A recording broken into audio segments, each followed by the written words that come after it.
Hi, everyone. Anne O'Connell with OC Publishing here, and welcome to today's author journey. We come to you every Tuesday at 4 p.m. Atlantic time. That's Atlantic time in Halifax, Nova Scotia, with guests that cover all kinds of areas of the publishing business, not just authors, but publishers, editors, designers, all of the characters that come into play in the publishing business. And this week, I'm very excited to bring to you an OC Publishing author who has spread her wings and has explored other avenues of publishing. Apple Gidley, who was the author of Fire, Burn, and Transfer that we published for her, has now come out with her third historical fiction. And look at this. I finally got my hard copy in the mail actually yesterday. So the timing was wonderful. Have You Eaten Rice Today? And it's published by Vine Leaves Press. But just to say, I was one of the beta readers, so I have read the book a couple of times actually. And so I'm really excited to have Apple join us today. And just for this particular book, Have You Eaten Rice Today? It's such a conglomeration of amazing themes and genres. And I was trying to put it in like a little encapsulate the actual genre. And what I kind of came up with is it's a suspense-filled historical fiction wrapped in romance that switches from present day to 1950s Malaya in the midst of guerrilla warfare.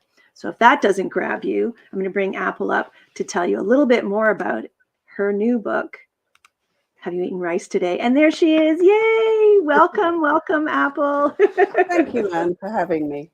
Oh, it's totally my pleasure. I was actually going to also do just a little blurb about your background because it's so diverse, and I really the write up at the front of the book just kind of captures it. If you'll just entertain me just for a moment, so I can share this, and then we can dive right in. Sure.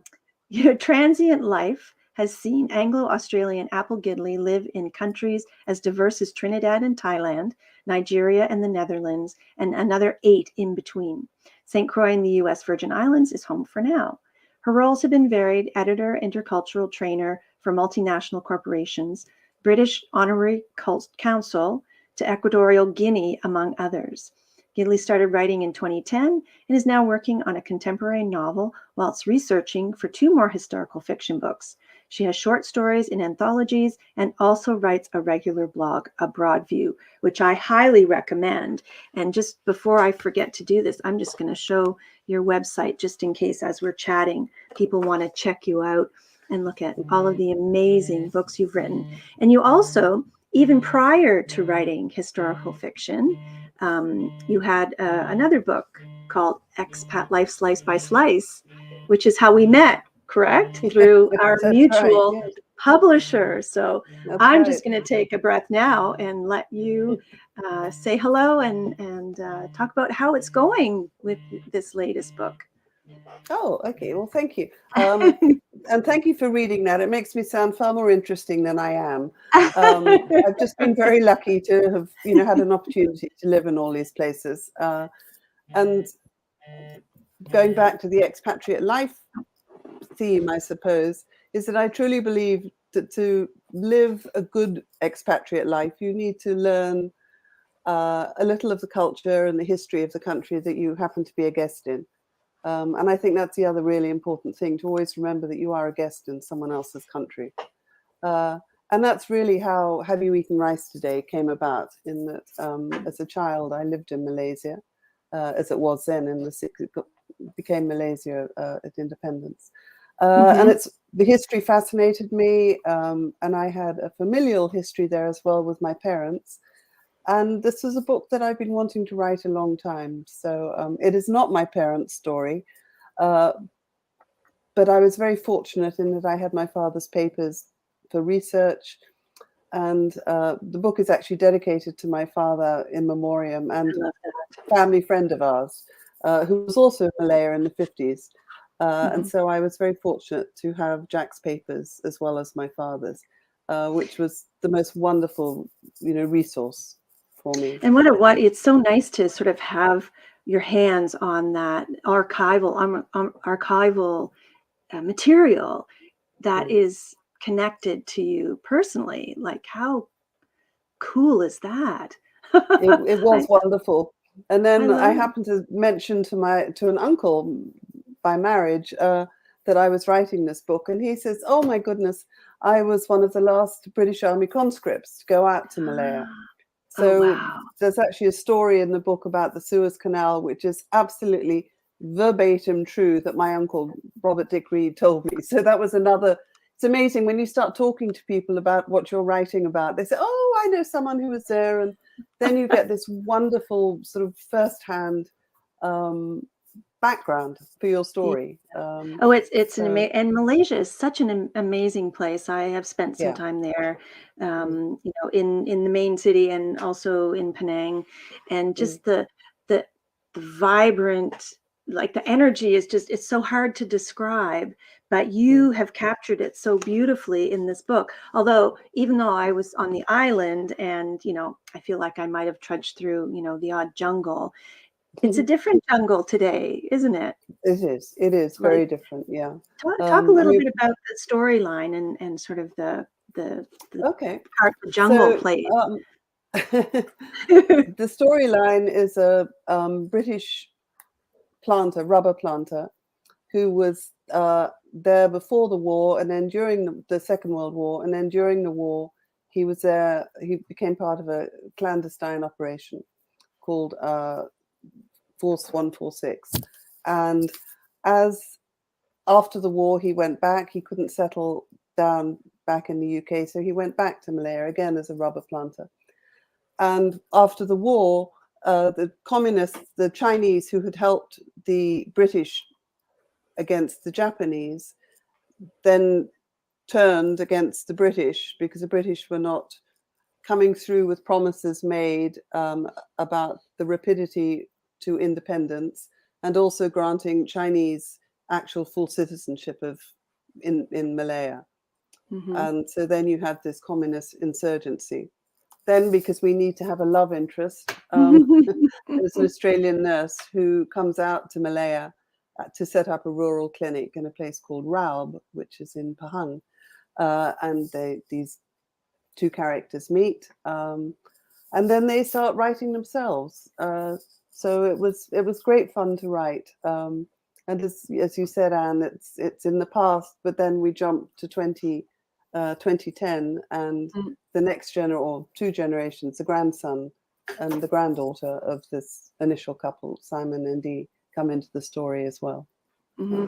And was that Mm. part of the story triggered by the letters that you found of your father's sort of that? No, No, so I love the no, it part wasn't. when you said the characters write themselves. So how Mhm. did that format evolve? So the going back and forth, because you could have just done the story of the 1950s, the Sure. guerrilla warfare, the Australian nurse coming into the Mm. jungle to do the work she was doing to save lives, and then meeting up with this you know tough, rough and tough guy, and Mm. falling in love. Mm. So Mm. how did the present day piece sort of come into it? I'm not quite sure. um, It's funny how those I'm, things just kind of I happen. know I'm not a plotter. I Hmm. always, when I have an idea for a story, the characters, write a really in-depth character profile.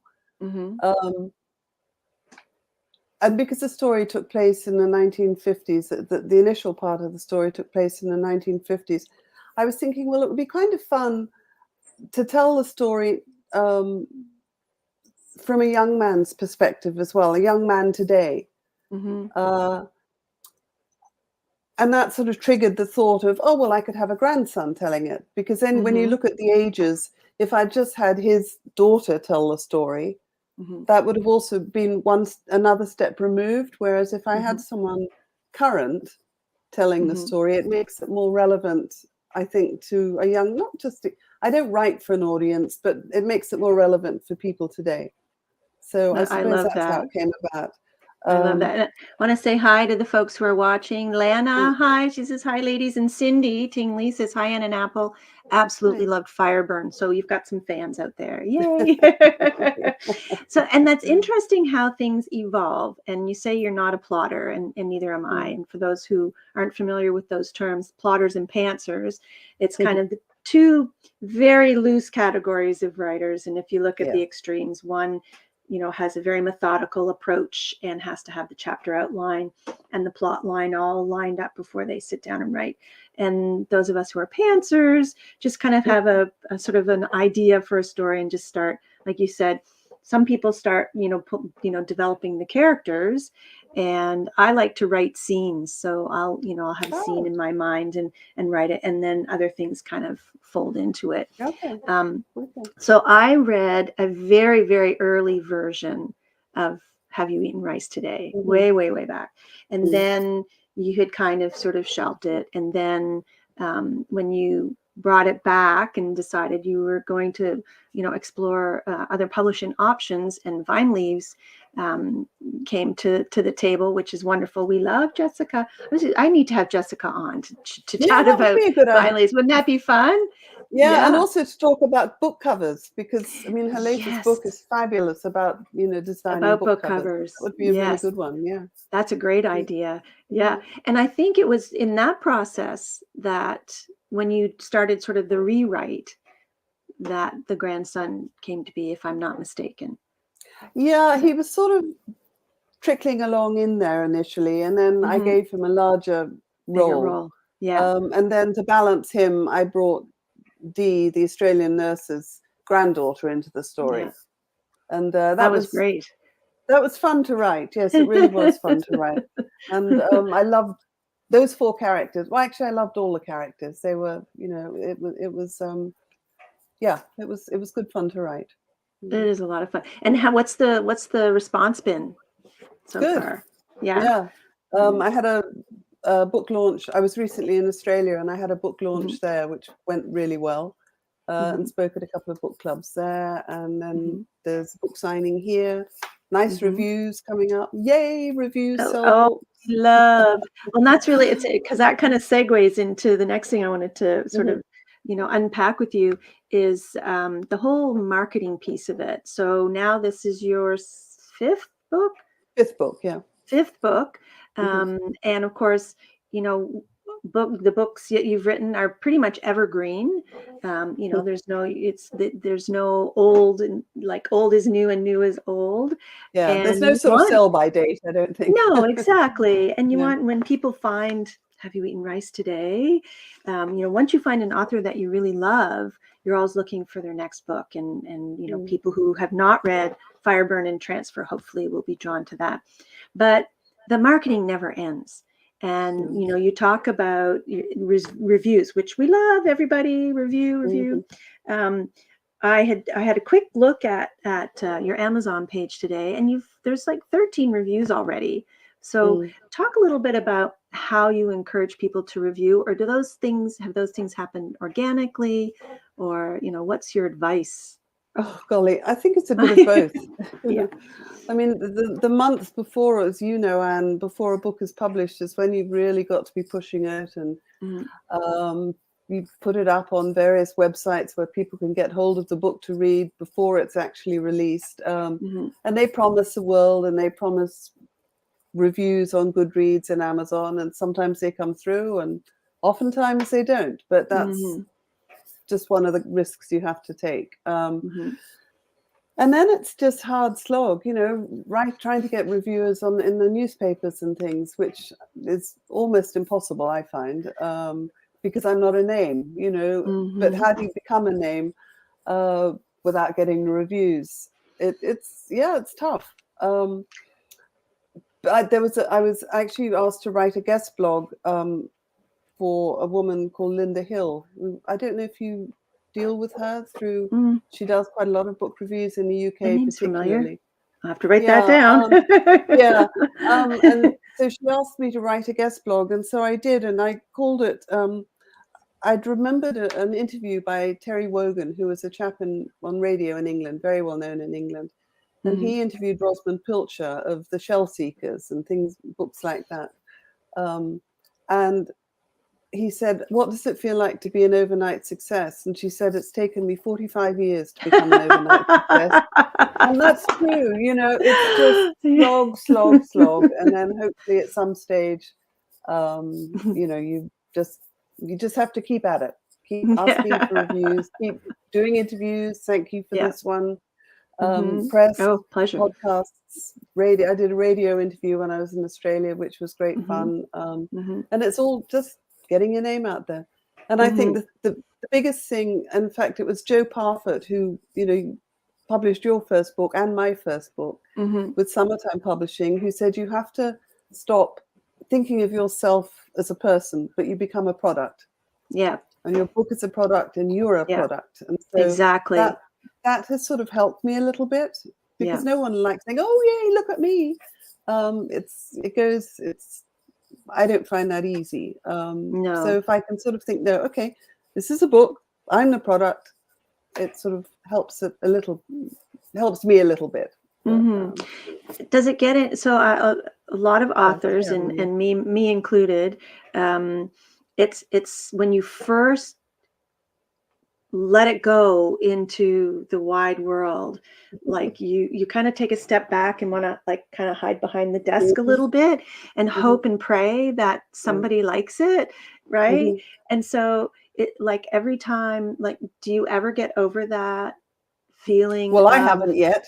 No, I mean, I know, right? No, but I'm only 5 books in, so maybe by the 6th book I will, but I doubt it. No, it's horrible because you're putting yourself out there. And I think, we've talked about this before, Anne, in that often people will read a book and think that everything in that book is something you've experienced. Well, it's not. Right. It's our imagination. Sometimes bits and pieces, but... Yeah, of course. You draw from your experiences, but actual incidents. And I have to remember, Graham Greene once said, in order to write well, you have to retain a splinter of ice in your heart.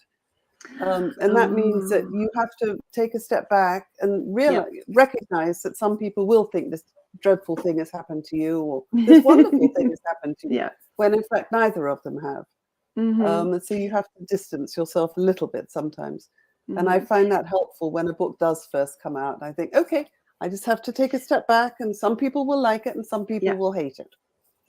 And it's not, it does feel like your child, and it's if there are criticisms or there's trolls out there, and when your child is being bullied, you don't like it very much.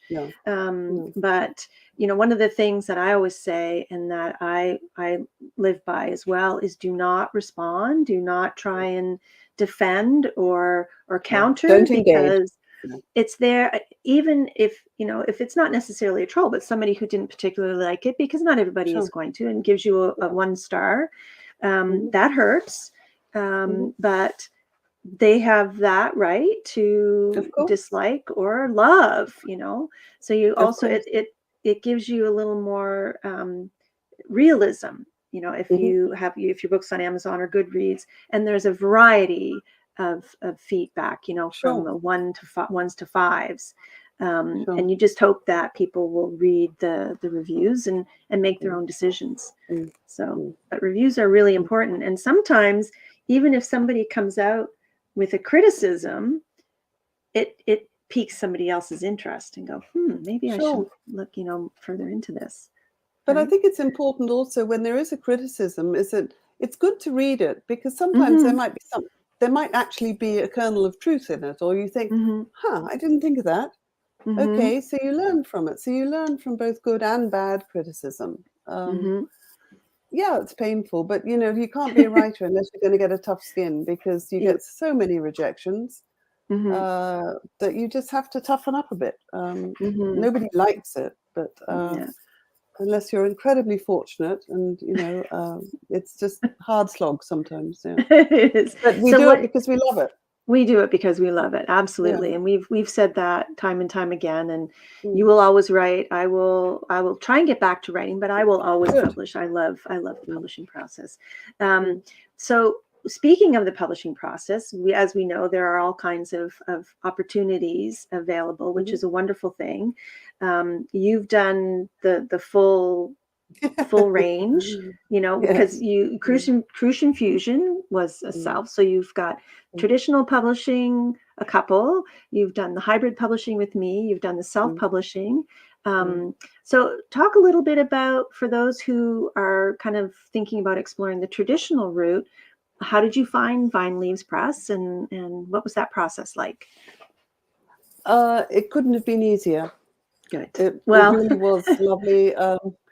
They were very open hmm to suggestions,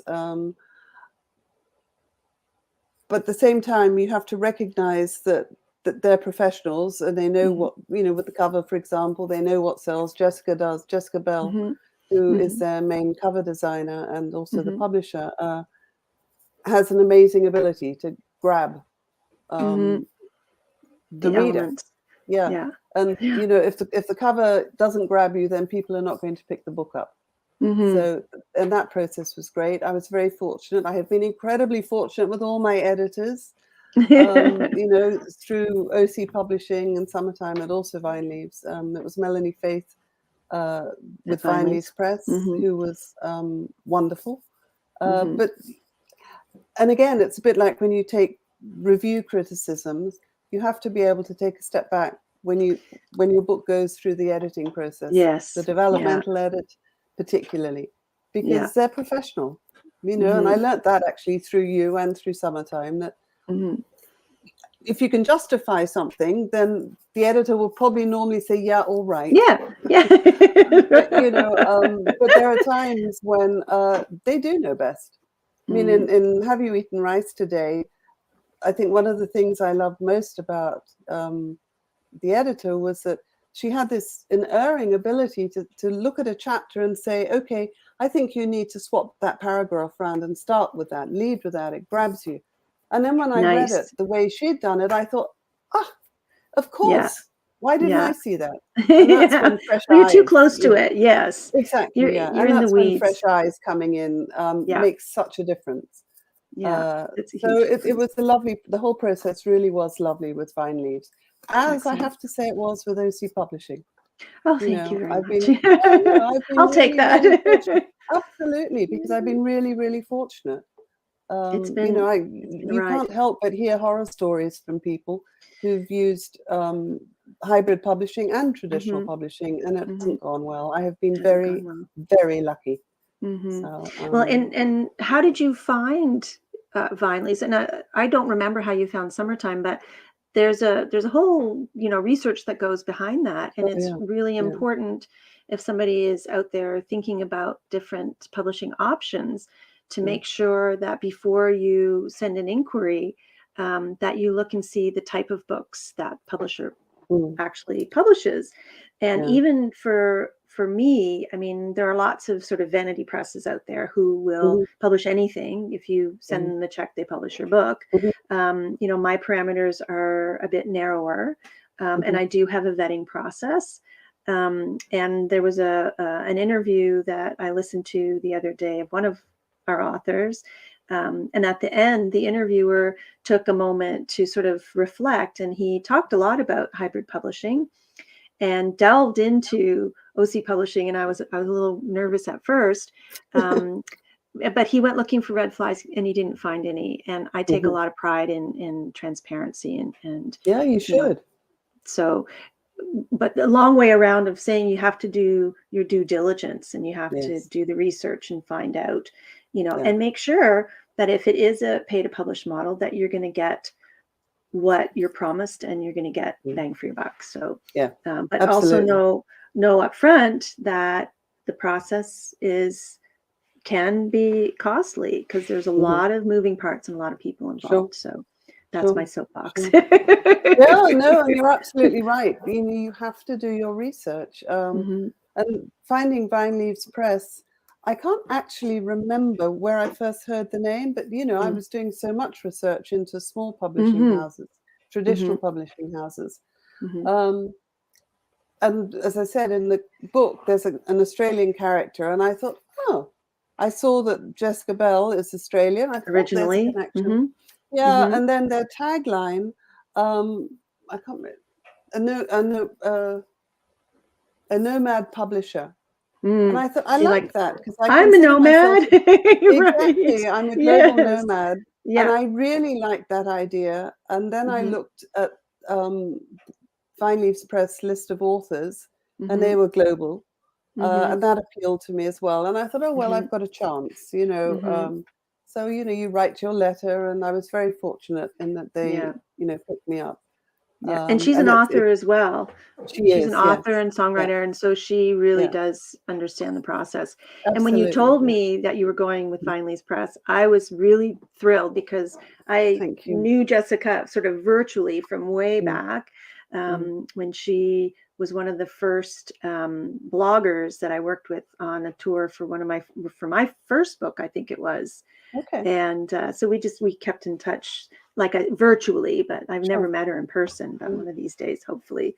mhm. Although I haven't met you in person No, either, and I I feel know, it's like we crazy. know each other Yeah, so well. yeah, yeah, One of yeah. these days, I'm going to get to One of St. these Croix. days. There you go. Yeah. Exactly. Yeah.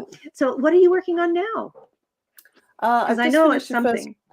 Yeah, it is. I've just finished the first draft of a contemporary novel, which Oh, has excellent. been fun. It's a bit Hmm. different. And what I've really learned is that my heart is in historical fiction. I've really Yeah. enjoyed writing it. It's set in the 2016, Hmm. um, different country again, set in Italy this time, Oh, and nice. Australia, Italy and Australia predominantly. Hmm. Uh, but so going first draft, we've got a long way to go yet. But I'm already, when I was in Australia recently, I was getting my head into the next novel, which will be set, that's historical fiction, which Hmm. will be set in New Guinea during the war. Okay. So, but that's down Excellent. the line. Got to finish this one first. Find, Okay. And how long were you in New Guinea? You were in Papua New Guinea on for a and off while, for weren't five you? years. Yeah, Oh, on five and off years. for Oh five my years. Yeah, goodness. That must yeah, have been that's a whole yeah. other chat about, A whole other expat story. life and, and where you, so Yeah.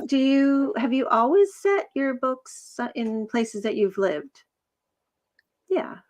Yes, I have y- so far. Yeah. Yeah. So the Well, the Fireburn, one I've, yeah, Fireburn and Transfer, St. that you St. published are in Croix. St. Yeah. Croix, Crucian Hmm. Fusion, St. Croix, Expat Life, Yeah. Slice by Slices everywhere, Right. Yeah. and Have You Eaten Rice, Malaya. Yeah. And I suppose technically I have lived in Italy, Hmm. but I was only about 6 months old, so Oh. it doesn't actually count. But I But have spent quite a lot of time in Italy, and I visiting, love the yes. country. Yes, so Okay, that's this where is an unfair question, but I'm going to Mhm, ask it anywhere. Where's sure. your favorite place in the world? Oh my goodness. Everywhere I've lived, there's been an element that I have enjoyed. Some I have enjoyed more than others. I Okay. love Thailand. Oh, Uh, me too. yeah, yeah. Everywhere I've lived, I've Hmm. enjoyed.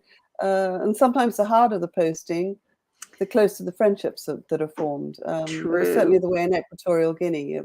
That was quite a tough posting, but Hmm. you wouldn't have missed any of them for the world, because you Hmm. learn something from everywhere and you meet fantastic people. So And now you're in that's St. what it's all Croix, and about. you just keep Yeah, on writing, and you've got so much yeah, material to draw from, which is yeah. which is always amazing. Do you plan on doing another memoir, or No, is that no? Okay, so no. you've I think done people have that. had it. Yeah. Well, no, you can only write so much about oneself, and I've done that. No, Yeah. no more memoir. Mm, Well, mm. and do you have a publishing home for your contemporary novel that you're working No, on? not yet. I'm hoping Vine Okay. Leaves Press will take that too, but Okay. All right. we'll see. We'll see. Okay. It's Well, fingers crossed. okay. Well, if you need a beta reader, Mm. you know where to find me. Thank you so much. Thank you. Yes, you're a busy And woman, though. it's, you know what? It's all good. The Mm, wheels of motion just keep turning, and I'm so blessed. OC Publishing has just kind of blossomed, and that's wonderful. and once you're an OC Publishing author, you're a forever member of the family. So Oh, thank we you. consider you a member of the Well, OC family. So thank you. It's been a good family to be with. Oh, thank you. And thank you so much for updating us on your new book today. We've had Apple Gidley talking about Have You Eaten Rice Today, her newest historical fiction. And we'll have you back when your next book comes out. Thanks for Thank coming. you. Thank you so much, Anne. I've really appreciated it. Really enjoyed it. It's my pleasure. Bye-bye. Well, thank you everybody for listening today to the author journey and learning about Apple Gidley's latest novel, Have You Eaten Rice Today? Vine Leaves Press. We're very excited to have had Apple join us today. She's, as I said, part of the OC Publishing family. She's also the author of Fireburn and Transfer. So if you're interested in historical fiction or just a darn good read, make sure that you visit Apple's website, applegidley.com, or go onto Amazon, Barnes & Noble, any of your favorite online retailers, and you can pick up a copy. So I'll say goodbye for now, and we'll see you next week on the author journey, and happy reading, and we'll